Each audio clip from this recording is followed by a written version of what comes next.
Cervantes, Don Quixote, partea a doua, capitolul 37, unde se merge mai departe cu faimoasa aventură a dueniei îndurerate. Se bucurară la culme ducele și cu ducesa, văzând cât de bine se potrivea răspunsul lui Don Quixote cu gândul lor. Atunci prinse și Sancho să spună: N-aș prea vrea ca această duenia să fie piedică la făgăduita mea o cârmuire, fiindcă l-am auzit spunând pe un spițer din Toledo care vorbea ca un sticlete, notă. În original, que hablaba como un silguero, adică la fel de bine cum cântă un sticlete. În altă parte s-a spus, capitolul 32, guvernează ca niște șoimi, cu eludarea similară a unei trepte din raționamentul comparativ. Notă încheiată. Că acolo unde-și vâră nasul dueniele, nu poate ieși nimic de Doamne ajută. Mamă, Doamne, ce le mai purta sâmbetele spițerul acela? De unde socot eu că dacă toate duenele sunt urâcioase și năzuroase, oricare le-ar fi soiul și firea, ce trebuie să fie acelea care mai sunt pe deasupra și îndurerate, așa cum zice-se că-i contesa asta, cum o cheamă, 3 flanduri sau 3 zdrențe? Notă. În original, Condesa tres faldas o tres colas. Falda și cola înseamnă coadă. S-a tradus așa pentru menținerea calamburului, aproximativ, în vorbirea lui Sancho, 3 falduri sau 3 flanduri, sunând cam la fel, notă încheiată. Fiindcă pe acolo, de pe unde-s eu deloc, fleandură și zdreanță, zdreanță și fleandură, tot un dracăi.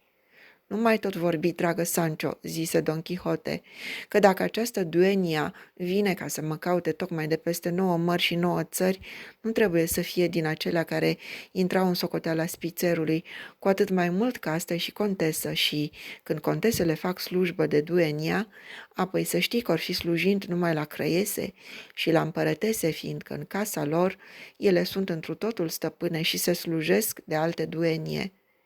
La aceste vorbe, Donia Rodriguez, care era de față, răspunse: Stăpâna mea, ducesa, are la ea în slujbă duenie care ar fi putut să ajungă și contese de le-ar fi zâmbit norocul, dar dreptatea celui tare este lege peste țară. Și nimeni să nu mai cârtească împotriva duenielor, mai cu seamă când sunt fete bătrâne, că, deși eu nu mă număr în rândul lor, îmi dau totuși seama și pot să cumpănesc cât de mult întrece o duenia fecioară pe o duenia văduvă și cuine tot în țeapă, în fige-i s-ar țeapa în palmă. Cu toate astea, răspunse Sancho, e atât de mult de înțepat la duenie, după câte spune și bărbierul meu, încât mai bine să nu mai mestecăm un orez, chiar dacă se lipește de oală. Scutierii, răspunse Donia Rodriguez, au fost totdeauna vrăjmașii noștri, căci pândind ca niște strigoi pe la ușile odăilor și dând mereu cu nasul de noi, tot timpul cât nu se roagă, și care-i cam deslușitor, și-l omoară cârtind împotriva noastră, dezgropându-ne metecnele și îngropându-ne cinstea. Dar din parte n-au decât să se spânzure, că în ciuda lor, noi tot o să trăim pe lume și încă în case bune, chiar de-am muri de foame și ne-am acoperit pielea cea subțire sau nesubțire, cum o fi ea, cu o rasă de călugăriță, așa cum se acoperă sau cum se astupă un morman de gunoi cu un covor frumos în ziua când se iese în alai cu icoanele. Pe legea mea, că dacă mi s-ar îngădui și aș avea timp, i-aș face să se încredințeze nu numai pe cei de față, ci și pe toți câți trăiesc pe pământul ăsta, că nu se află virtute pe lume care să nu se găsească la o duenia. Eu socot, spuse ducesa, că buna mea, Donia Rodriguez, are dreptate cu carul, dar o să mai curgă încă multă apă pe gârlă până să se recunoască dreptatea ei și a celorlalte duenie, până să se facă de râs părerea proastă a spițerului celui răutăcios și să stârpească ceea ce e adânc înrădăcinat în cugetul marelui Sancho Panza. De când mi s-a urcat la cap cu o cârmuirea, nu mai văd lucrurile ca un scutier.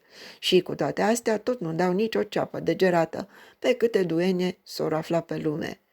Ar fi lungit-o ei încă multă vreme, cu gâlceava asta în jurul duenielor, de n-ar fi auzit că fluierul și darabanele începeau iarăși să răsune, din care lucru înțeleseră că duenia îndurerată se pregătea să intre.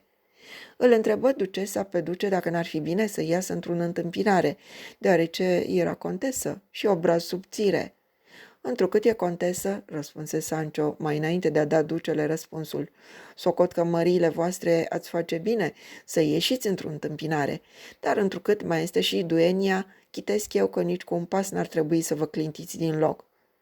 Cine te poftește pe tine să te amesteci unde nu-ți fierbe oala, Sancho?" spuse Don Quixote. Cine, stăpâne?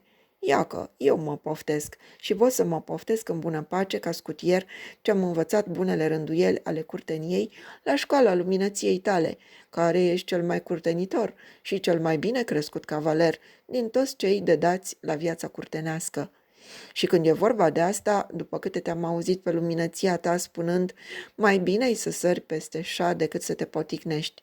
Mai mult, uite, nu spun, că doar nu o să vând castraveți la grădinar." Așa-i cum zice Sancho," spuse ducele, să vedem numai cum arată contesa și după asta o încumpăni noi și câtă curtenie îi se cuvine."